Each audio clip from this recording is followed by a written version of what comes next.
The massive glass dome of the Galactic Council building stretched high above the meeting hall. Sunlight from 3 different stars filtered through the crystal walls, casting rainbow patterns across the polished floor. Captain Lisa Morgan sat at the human delegation table, watching dozens of alien species move around the great chamber. It had been 3 years since humans joined the galactic community. 3 years since that first contact ship appeared over Earth and changed everything. Now Lisa found herself on Nexus Prime, the capital world where all the important decisions were made. The humans were still the new kids here. Every other species had been part of this council for hundreds or thousands of years. They had fancy technology, beautiful cities, and peaceful histories. The humans had none of those things, and everyone knew it. Lisa adjusted her blue uniform jacket and looked at her companions. Ambassador Jake Sullivan sat to her right, reading through diplomatic notes on his tablet. Commander Alex Parker was on her left, studying the alien delegates with careful eyes. Both men were good at their jobs, but Lisa could see they felt out of place here too. The morning session had ended 20 minutes ago. Most delegates were standing around in small groups talking in their strange languages. Some looked like giant insects. Others seemed to be made of living crystal.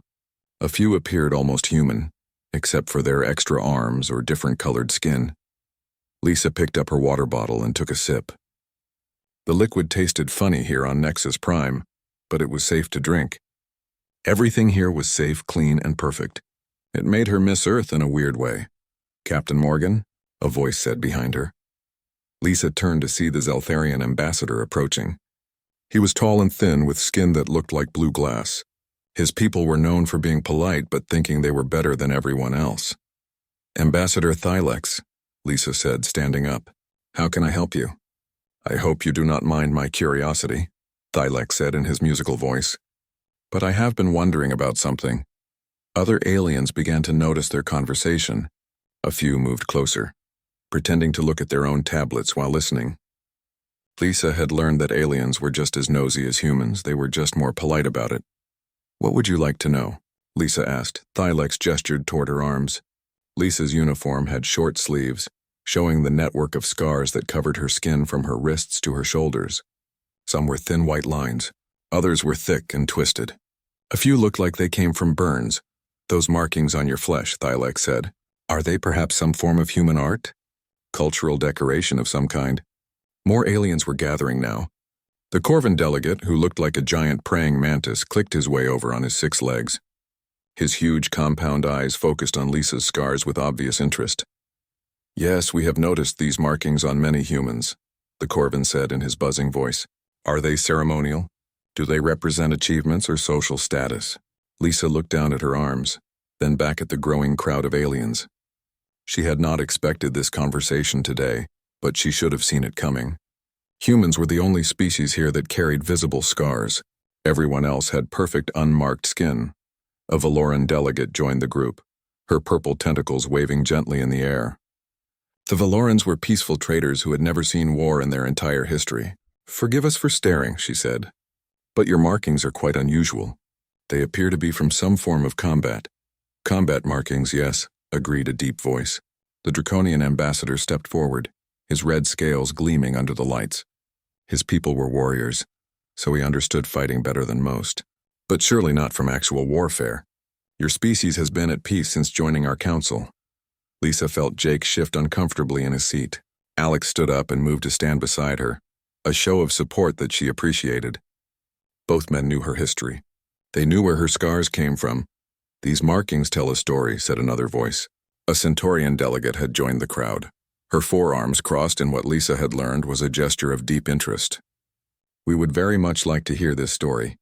The conversation was drawing attention from across the chamber now. Delegates from at least 20 different species were either part of the crowd or watching from their own tables. Lisa realized this had become much bigger than a simple question about her appearance. The aliens waited patiently for her answer. They were all so different from each other, but they shared one thing in common. They all looked perfect. No scars, no missing pieces, no signs that life had ever been hard for them. Lisa thought about the question they were really asking. They wanted to know about human scars, but they were really asking about human nature. They were asking what made humans different from everyone else in this perfect galactic community. "Captain," Thylex prompted gently. We do not wish to pry, but we are genuinely curious about your people's customs. Lisa looked around the circle of alien faces. Some had eyes, some had sensors, some had things she could not even name, but they were all focused on her with the same expression. They wanted to understand. You want to know about my scars? Lisa said slowly. If you are willing to share, the Valoran said. We understand that some topics may be private. Lisa almost smiled at that. Private, if only they knew how very not private her story was. How common it was among her people. How unremarkable her scars were by human standards. She rolled up her sleeves a little higher, showing more of the damage. The aliens leaned in, fascinated by the patterns of old wounds that covered her arms. These scars, Lisa said, they each have a story. Battle stories? The Draconian asked. His warrior's interest clearly piqued. You could call them that, Lisa replied. She looked at the expectant faces around her and realized this was an important moment. Not just for her, but for all of humanity. These aliens had been trying to understand humans for 3 years. They had been puzzled by human behavior, human choices, human reactions to danger. Maybe it was time to give them some answers. You really want to know where these scars came from? Lisa asked. 20 different species nodded, gestured, or made sounds of agreement. Lisa took a deep breath and prepared to tell them something that would change how they saw her people forever. The circle of alien delegates grew larger as more species noticed the conversation. Lisa could feel the weight of their attention, but she was used to being watched. Humans always drew stares in the galactic community. Yes, Captain Morgan, said the Zeltharian ambassador, his glass-like skin catching the light. We would very much like to understand. Your scars appear to tell quite a story. Lisa glanced at Jake, who gave her a small nod. He knew what she was thinking. This conversation could go in many directions, and not all of them would be good for human relations with the Council. The markings are clearly from battle, said the Draconian, his red scales shifting as he moved closer. My people respect warriors. We understand the honor in bearing such marks. A new voice joined the conversation. The Altarian delegate, a being that looked like she was made of living silver, stepped forward on her delicate legs. But we have studied human history.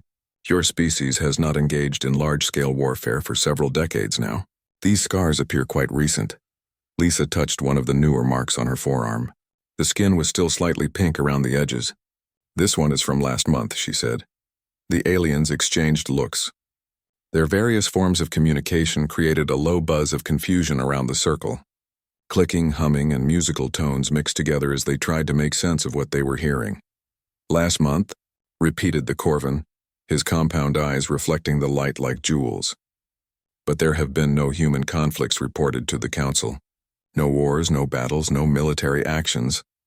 Alex stepped forward, understanding that Lisa might need support for what was coming. That depends on how you define battle, he said quietly. The Valoran delegate's tentacles stopped moving, which Lisa had learned meant she was very interested. Please explain, Commander Parker. We are quite confused. Lisa looked around the chamber. More aliens were gathering now, drawn by the crowd and the obvious importance of the conversation. She could see delegates from the far corners of the galaxy, species she had only read about in briefing files. You want to know about human scars? Lisa said, her voice carrying clearly through the large space. But I think you are asking the wrong question. What question should we be asking? The Centaurian delegate inquired, all 4 of her arms now focused on Lisa. You should be asking who we fight. The Draconian ambassador straightened up, his warrior instincts fully engaged now. Yes, that is the proper question. Who is your enemy, Captain Morgan? What force gave you these battle wounds? Lisa felt the moment building like pressure before a storm. She knew that her next words would change everything. Not just for her, but for how these species saw all humans. You have studied our history, she said to the Altarian. What did you learn about human civilization? The silver being tilted her head in what Lisa recognized as confusion. Your people have faced many challenges. Wars, diseases, natural disasters. But you have overcome them and achieved space travel. It is an admirable story. Natural disasters, Lisa repeated. Tell me more about that. The aliens looked at each other again. This was not the direction they had expected the conversation to take. Well, the Altarian continued, your planet experiences earthquakes, storms, volcanic eruptions. Many worlds have such events. Most species simply avoid the dangerous areas. Most species avoid the dangerous areas, Lisa said slowly. That is very interesting. Jake cleared his throat. Perhaps we should explain something about Earth that might not be clear from your studies. Please do, said Thylex. We are always eager to learn.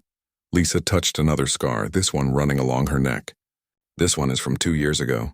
I was in the South Pacific helping with evacuations. Evacuations from what? Asked the Valoran. Category 6 hurricane. The storm was so big it covered half the ocean. The aliens processed this information. Most of their homeworlds had weather, but nothing like what Lisa was describing. You evacuated the population to safety, the Corvin said.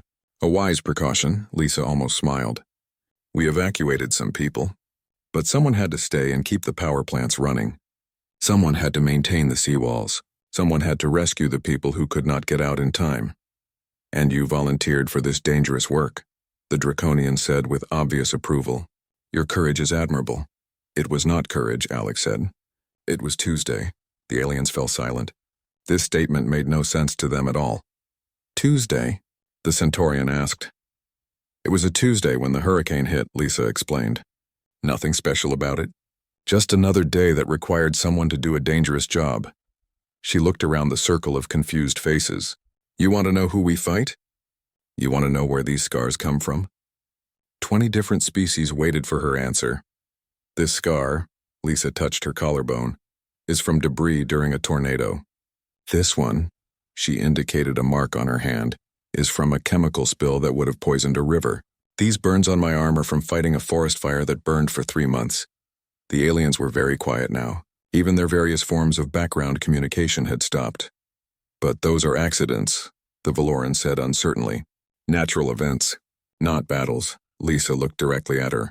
On your world, when there is a dangerous storm, what do your people do? We go to shelters until it passes, the Valoran replied. And when there is a forest fire, we evacuate the area and let it burn out naturally. And when there is an earthquake, we move to safer regions, Lisa nodded. And that is the difference between your people and mine. The chamber was completely silent now. Even delegates at distant tables had stopped their conversations to listen. We do not evacuate, Lisa said simply. We do not hide in shelters. We do not move to safer regions. Then what do you do? Whispered the Draconian. Lisa's next word would echo through the galactic community for years to come. Lisa looked around the circle of alien faces, each one waiting for her answer. The great chamber had become so quiet that she could hear the soft hum of the air recycling systems. Earth, she said. The single word fell into the silence like a stone dropped into still water. For several long seconds, nobody moved. Nobody spoke. The translation devices worked quickly, making sure every species heard the word correctly in their own language. Earth? The Zeltharian ambassador repeated, his musical voice uncertain. Your home planet? But that is impossible. No species wages war against their own world. Lisa did not change her expression. Her voice remained calm and steady. You asked about my scars. They are from fighting for clean water during the drought years, from radiation exposure when I helped clean up nuclear accidents, from pulling people out of buildings that fell down during earthquakes, from battling fires that burned for months, from diving into poisoned seas to fix underwater equipment. She paused, letting her words sink in. This scar here, she traced a line across her collarbone with her finger, is from flying debris during Hurricane Catherine. This one, she showed them her left arm, is from rescuing miners who were trapped underground for 6 days. These marks on my hands are chemical burns from stopping an industrial spill that would have killed everything in the river. The aliens looked at each other with growing confusion and fear. Their various forms of communication created a worried buzz that filled the chamber. But surely, the Corvin delegate said, his mandibles clicking nervously, surely your people adapt to dangerous conditions like any smart species would do. Lisa actually smiled at this, but it was not a happy expression. We did not adapt to Earth. We made Earth adapt to us. Jake pulled out his tablet and activated a holographic display that showed Earth from space. The blue and white planet looked beautiful and peaceful floating in the air above their table. This is our world, Jake said. It looks nice from space, but do not let that fool you. The hologram zoomed in to show different parts of the planet. Massive storm systems swirled over the oceans. Red dots marked active volcanoes. Yellow areas showed deserts where the temperature could kill a person in hours. Our homeworld actively tries to kill us, Alex said quietly. Hurricanes, tornadoes, earthquakes, volcanic eruptions, blizzards, droughts, floods, ice ages and heat waves, diseases and predators, radiation from space and poison gases from the ground. But surely, the Alterian delegate said, her silver skin seeming to pale. Surely you adapted your civilization to avoid these dangers. Lisa stood up and other humans in the chamber began to understand what was happening. They started rolling up their sleeves and removing jackets, showing their own collections of scars and marks. We did not avoid the dangers, Lisa said. We built our cities right in the middle of them. Every human settlement is a fortress. Every human building is a bunker. Every human city is a battle camp in an ongoing war against a planet that wants us dead. She gestured to the holographic Earth still floating above their table. We do not just have weather on our world. We have weather wars. We do not just have natural disasters. We have natural apocalypses. And when they come, we do not run away. We stay, we fight. We rebuild. Again and again and again. The draconian ambassador, whose own people were famous for being fierce warriors, spoke in a voice that was barely a whisper. How many of your people die in these battles with your world? Millions every year, Lisa replied without emotion. But billions more survive, and we get stronger each time. The chamber was filled with the sounds of alien languages as delegates tried to process what they were hearing. Some species stepped back from the humans. Others moved closer as if seeing them for the first time. You mean to tell us, the Valoran said, her tentacles now completely still, that every human is a survivor of planetary warfare? Every human is a combat veteran, Jake confirmed. Not necessarily of wars against each other, though we have had plenty of those too. But every human is a veteran of the war against Earth itself. Alex brought up new images on the hologram. Humans rebuilding after tsunamis destroyed their cities. Humans fighting forest fires with nothing but hand tools and determination. Humans diving into flooded cities to save strangers. Humans walking into areas filled with deadly radiation to prevent nuclear meltdowns. This is why, Lisa continued, when you showed us recordings of the Xerion plague that destroyed the Kalari civilization, we did not understand your horror. We have faced dozens of global plagues. When you spoke of the impossible survival of the Titan colonists, we were confused. Titan's environment is harsh, but it is not actively trying to kill you every single day like Earth does. The Centaurian delegate, who had been silent for several minutes, finally spoke. There was something new in her voice that sounded like respect. Your species' casualness about danger, your willingness to take risks that other species find suicidal, your rapid adaptation to hostile environments. It is not bravery, Lisa interrupted. It is just Tuesday. She sat back down and the scars on her arms caught the light from the chamber's windows. So when you ask about our scars, you need to understand something. They are not from fighting enemies. They are from fighting to exist. Every human in this room, every human on every colony world, every human on every ship. We are all wounded warriors in a battle that never ends. The aliens stared at the humans with new eyes.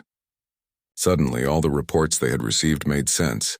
The human tendency to volunteer for dangerous missions, their willingness to colonize worlds that other species considered uninhabitable, their strange calm in the face of disasters that would terrify any other species. Your entire species, the Corvin said slowly, has been forged by constant warfare. Not warfare, Alex corrected. Survival. There is a difference. Is there? Asked the Draconian. You fight every day. You bear the scars of countless battles. You have learned to thrive in conditions that would destroy any other species. If that is not warfare, what is it? Lisa looked around the chamber at all the perfect, unmarked aliens. It is home, she said simply. The weight of that single word settled over the chamber like a blanket. These aliens, with their peaceful worlds and their safe cities, were beginning to understand something that would change their view of humanity forever. Humans were not just another species that had achieved space travel. They were survivors of a war that had been going on for millions of years. A war against their own planet. A war they had not just survived but won. The silence in the chamber stretched on as the aliens tried to understand what they had just learned. Lisa could see the confusion and growing fear in their faces. She had expected this reaction, but it still made her feel sad. The Draconian ambassador was the first to speak again. Captain Morgan, when you say your planet tries to kill you, surely you are speaking metaphorically. Lisa shook her head. I am being completely literal. Jake brought up new images on the holographic display. Let me show you some statistics about Earth, he said. In the past year alone, we had 47 major earthquakes, 16 volcanic eruptions, over 200 hurricanes and typhoons, thousands of tornadoes, 3 separate pandemic outbreaks that we had to contain. The alien stared at the numbers floating in the air above the human table. These are normal numbers for us, Alex added. A quiet year, actually. But how do you survive? The Valoran asked, her tentacles trembling slightly. How does your civilization function under such constant threat? Lisa stood up again and walked to the holographic display. With a gesture, she changed the image to show a human city during a major earthquake. Buildings swayed and cracked, but they did not fall down. Emergency teams were already moving through the streets before the shaking had even stopped. We built our entire civilization around disaster, she explained. Every building is designed to survive earthquakes, hurricanes, and floods. Every city has emergency response teams ready to deploy in minutes. Every citizen learns basic rescue and medical skills in school. But the cost, whispered the Alterian. The resources required to maintain such a society must be enormous. It is expensive, Jake agreed. But it is also profitable. Constant danger makes us very good at solving problems quickly. It makes us innovative. It makes us tough. The Corvan delegate clicked his mandibles thoughtfully. This explains much about human behavior that we have found puzzling. Your willingness to explore dangerous regions of space, your rapid colonization of hostile worlds, your strange calm during crisis situations. To you, those situations are crises, Lisa said. To us, they are just another day. She changed the holographic display again, showing human colonies on various worlds throughout the galaxy. Each settlement was built like a fortress, with multiple backup systems and emergency protocols. Look at our colony on Kepler 438b, she said, pointing to an image of a human settlement on a world with constant acid rain. Other species said it was impossible to live there. We have had a thriving community there for 2 years. Or our mining operation on Proxima 7, Alex added, showing another image. The radiation levels would kill most species in hours. Our miners work there in shifts and retire wealthy. The aliens looked at these images with something approaching awe. They were seeing human achievements they had not fully understood before. Your people, the Centaurian said slowly, are not just survivors. You are conquerors. We prefer to think of ourselves as adapters, Lisa said. But yes, we do not let hostile environments stop us from going where we want to go. The Zeltharian ambassador had been quiet for several minutes, but now he spoke up. I am beginning to understand why human military doctrine is so different from ours. When we plan for war, we think about fighting other species. When you plan for war, you think about fighting entire worlds. We do not think about it, Lisa corrected. We just do it. Every day. Jake brought up another image, this one showing a human rescue team working in the aftermath of a volcanic eruption. The humans were pulling survivors from buildings that were still smoking, working in temperatures that would cook most alien species. This image was taken last week, he said. Mount Vesuvius erupted again. We lost some people, but we saved thousands more. By next month, we will have rebuilt everything that was destroyed. And you will build it in the same place? The Corvan asked in disbelief. Of course, Lisa said. The soil around volcanoes is very fertile. Good for farming. The aliens exchanged looks that clearly said they thought humans were insane. Let me ask you something, Lisa said, walking closer to the circle of delegates. What is the most dangerous place on your homeworlds? The aliens thought about this for a moment. On Zelthar, we have some areas with unstable weather patterns, Thylex said. We avoid those regions. On Corva, there are deep cavern systems that sometimes collapse, the Corvan added. We build our cities far away from them. On Valora, we have sea creatures that can be aggressive during mating season, the Valoran said. We stay out of the water during those times. Lisa nodded. And those are the most dangerous places on your worlds? Yes, they replied. On Earth, Lisa said. We call those places suburbs. The aliens stared at her. I grew up in Kansas, Lisa continued. We had tornadoes every spring. My family's house was destroyed 3 times before I turned 18. We rebuilt it each time in the exact same spot. But why? The Alterian asked. Why not move somewhere safer? Lisa smiled, and this time it was a real smile. Because there is nowhere safer. Not on Earth, the entire planet is dangerous, so we learned to live with danger instead of running from it. Alex pulled up a map of Earth showing all the various natural hazards: earthquake zones, hurricane paths, tornado alleys, volcanic regions, floodplains, areas prone to wildfires, regions with extreme temperatures. Find me a safe place on this map, he challenged the aliens. They studied the map for several minutes, but every region had some form of natural disaster marked on it. There is no safe place, the Draconian realized. Exactly, Lisa said.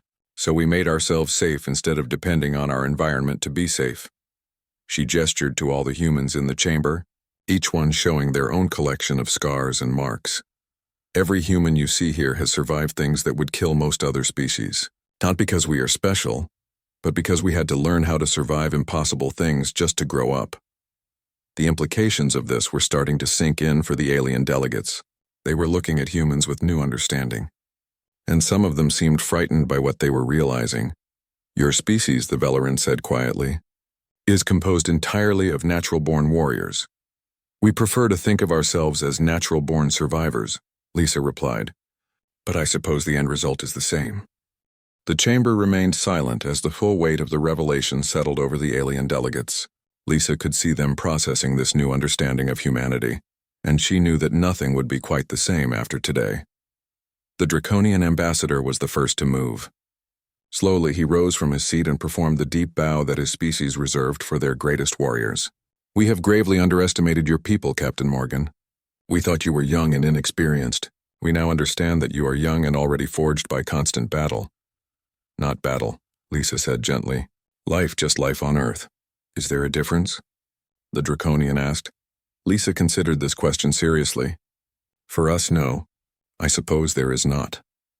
One by one, other delegates began to show their own forms of respect. The Centaurian performed her forearm salute. The Velaran's tentacles waved in the pattern that meant deep admiration.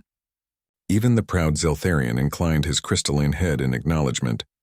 Jake cleared his throat. There is something else you should understand about us. Something that might explain why we seem so eager to help with dangerous missions. Please, explain, Thylak said. When you ask for volunteers to explore a dangerous nebula, or to establish a colony on a hostile world, or to investigate a space anomaly that might be deadly, humans always volunteer first. Yes, the Corvin agreed. We have noticed this. We assumed it was foolish bravery. It is not bravery, Alex said. It is experience. Those dangerous missions you describe, they are safer than a typical Tuesday on Earth. Lisa brought up new images on the holographic display.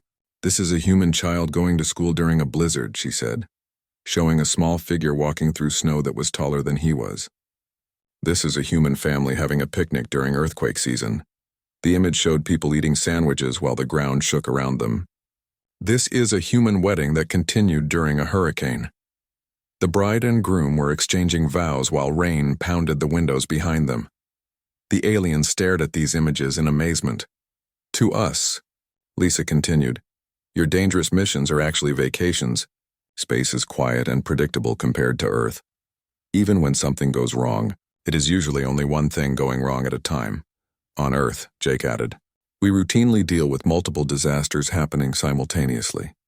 Last month we had an earthquake during a hurricane while fighting a forest fire and containing a chemical spill. All at the same time? The Altarian asked in disbelief. Tuesday, Lisa said with a shrug. The Valoran delegate's tentacles were moving in patterns that Lisa recognized as deep thought. This explained so many things about human behavior that we found strange. Your casualness about risk, your rapid response to emergencies, your ability to remain calm when everything is going wrong. When everything is going wrong is just a normal day for us, Alex said. The Corvin clicked his mandibles in what Lisa had learned was his species' version of nervous laughter. We have been assigning humans to dangerous missions because we thought you were expendable. Newcomers with no real value to lose. And now? Lisa asked. Now we realize we have been sending our most experienced disaster specialists to handle situations that other species cannot even approach. Lisa nodded. That is more accurate. The chamber was filled with the sound of alien languages as delegates discussed this revelation among themselves. Lisa could see that some species were frightened by what they had learned. while others seemed impressed or even excited. The Centaurian ambassador stood up, all four of her arms moving in gestures of respect. "Captain Morgan, I must ask you something that my government will want to know." "Go ahead."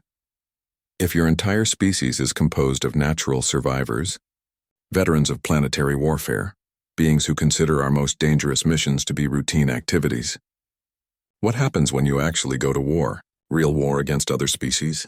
The chamber fell silent again. This was the question that everyone had been thinking, but no one had wanted to ask. Lisa looked around at all the alien faces, each one waiting for her answer. She thought about the question carefully, because she knew her response would shape human relations with the galactic community for years to come. "We hope," she said finally, "that we never have to find out. But if you did," the Draconian pressed. "Hypothetically," Lisa met his eyes, "a species that fights its own planet every day and wins? A species that considers Category 6 hurricanes to be minor inconveniences? A species that builds cities in the middle of active volcanic zones and thrives there?" She paused, letting the implications hang in the air. "I think," she continued, "that any species foolish enough to start a war with humans would very quickly discover why Earth tried so hard to kill us for millions of years and failed." Silence that followed this statement was different from the earlier silences. This one was heavy with understanding and, in some cases, fear. The session bell chimed, indicating that the afternoon meetings were about to begin. Delegates began to move back toward their seats, but the mood in the chamber had changed completely. As the aliens walked away, Lisa heard fragments of their conversations. They were discussing humans in entirely new terms. Words like survivors, veterans, and forged by fire drifted through the air in a dozen different languages. Jake sat back down beside her. "Well," he said quietly, "that was interesting." "Do you think we said too much?" Lisa asked. Alex shook his head. "They needed to understand. They have been making decisions about humanity based on incomplete information. And now they have a better picture of what they are dealing with." Lisa looked around the chamber as the delegates took their seats for the afternoon session. The other species were looking at the humans differently now. Some with respect, some with caution, some with what might have been awe. "Do you think this will change things?" she asked. Jake smiled. "Captain, I think this changes everything." As the afternoon session began, Lisa noticed that the seating arrangement had shifted slightly. Species that had previously ignored the human delegation were now positioned where they could see and hear the humans clearly. The questions directed at the human representatives were different too, more thoughtful and more respectful. Lisa touched one of her scars absently and realized that something important had happened here today. For the first time since joining the galactic community, humans were not seen as the naive newcomers or the dangerous wildcards. They were seen as exactly what they were, survivors of a war that had been going on since the dawn of their species. A war against their own world. A war they had not just survived but conquered. And in that chamber, surrounded by species from across the galaxy, Lisa Morgan's scars had told a story that changed everything. They had revealed the truth about humanity. They were not just another spacefaring species. They were Earth's children, forged by fire and flood, shaped by storm and earthquake, tempered by disaster and hardened by constant struggle.